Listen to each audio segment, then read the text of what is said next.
मेरा नाम रविंद्र है और आप देख रहे हैं द स्टेट सेंटिनल।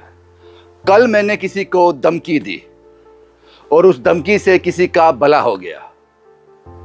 एक पिता ने मुझे फ़ोन किया जो हीरानगर का रहने वाला है। वो दिल्ली पहुंच गया था। उसने कहा कि एक दिन पहले मैंने हीरानगर से एक गाड़ी बुक की और ये करार हुआ कि रात को वो मुझे और मेरी बेटी को यहाँ से पिक करेगा और हमें दिल्ली जाना था क्योंकि मेरी बेटी बहुत ज़्यादा बीमार थी, उसको इलाज की ज़रूरत थी। वो गाड़ी वाला नहीं आया। मैंने फ़ोन किया, साहब टाइम हो गया, आप आए नहीं, मेरा दिल्ली जाना, सुबह पहुँचना बहुत ज़रूरी है, मेरी बेटी का इलाज शुरू होना है वहाँ पर। उसने कहा गाड़ी ख़राब हो गई है। तो उसके बाद हुआ क्या, इस शख्स ने एक और गाड़ी हायर की और उस गाड़ी में बैठकर वो दिल्ली चला गया क्योंकि सुबह उसकी बेटी का वहां पे अपॉइंटमेंट था, इलाज शुरू होना था। लेकिन ये जो पहला गाड़ी वाला था, इसको ये 2400 रुपये दे चुका था, 1200 अपने और 1200 अपनी बेटी के। अब ये इसको वापस चाहिए थे और ये लगातार उस एजेंट को और उस मालिक को फोन कर रहा था कि मेरे पैसे वापस दे दो, मैं गरीब आदमी हूं, मैं इस वक्त दिल्ली में हूं, अपनी बेटी के इलाज के लिए आया हूं। लेकिन ये आनाकानी कर रहे थे। ट्रैवल एजेंट कह रहा था कि मालिक देगा और मालिक कह रहा था कि मैंने तो पैसे लिए ही नहीं, ये तो ट्रैवल एजेंट ने लिए हैं, ये वही वापस देगा। ये सारी कहानी मुझे जब उस शख्स ने सुनाई और बड़े यकीन से उसने मुझे फोन किया और मैंने उससे कहा कि 2400 रुपये एक मामूली रकम है, इसके लिए तुम इतने परेशान क्यों हो रहे हो, भूल जाओ उसको।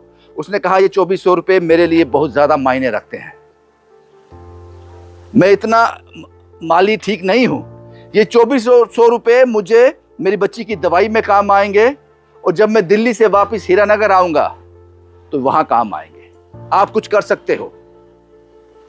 हम किसी को डिफेम नहीं करना चाहते। मैं चाहता तो वो ट्रैवल एजेंसी का नाम मेरे पास था, ट्रैवल एजेंट का फोन नंबर मेरे पास था, मालिक का नाम मेरे पास था, ट्रैवल एजेंट का नाम मेरे पास था, पूरे विख्यान के साथ इसको मैं चलाता, आपके सामने रखता। मुझे बहुत गुस्सा आया इस बात को लेकर कि ये ठगी है। अगर आप उसको सर्विस नहीं दे सके, पैसे वापस कर दो उसके। मैंने पहले ट्रैवल एजेंट को फोन किया। मैंने बोला साहब ऐसी ऐसी बात है, पैसे वापस क्यों नहीं कर रहे हो? वो कहते हैं मालिक देगा, मैं क्यों दूं। मैंने मालिक को फोन किया। मालिक कहता पैसे तो मैंने लिए ही नहीं, ये तो ट्रैवल एजेंट ने लिए है, वो देगा, मैं क्यों दूं।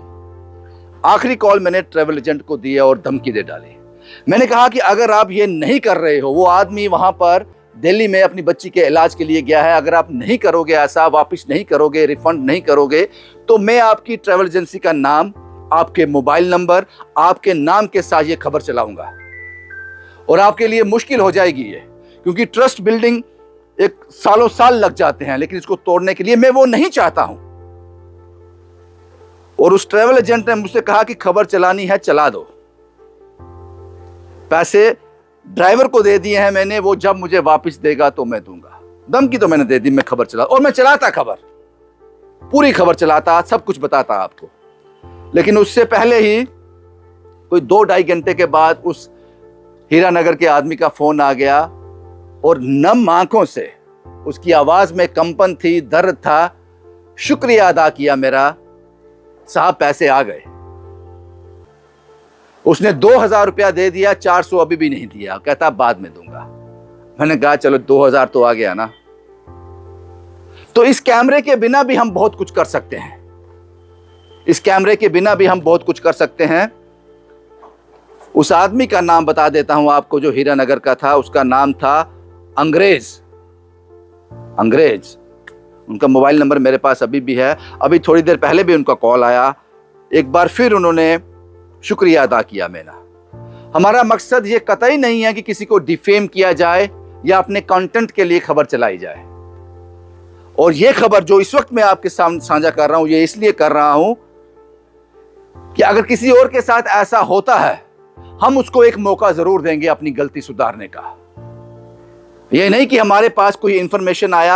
आपको याद होगा श्रीनगर का एक केस, उस होटलर का जिसने मुंबई से एक आदमी ने बुकिंग करवाई थी 50-60 हजार रुपया, उसके बाद पहलगाम हो गया था, वो पैसे नहीं, आपको याद होगा, और वो पैसे रिफंड हुए थे।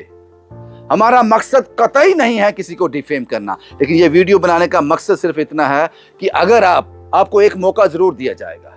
अगर आप अपनी गलती सुधार लोगे तो हम भी आपको उस खबर में आपको हाईलाइट नहीं करेंगे, लेकिन ये खबर बताने का मकसद ये है कि सतर्क हो जाओ। वो धमकी नहीं थी, वो चेतावनी थी जो मैंने दी। अगर आप ये पैसे रिफंड नहीं करते तो मैं खबर पूरे आपका नाम लेकर, आपकी एजेंसी का नाम लेकर चलाता। शुभम कुमार के साथ Ravindra Singh, the state sentinel के लिए।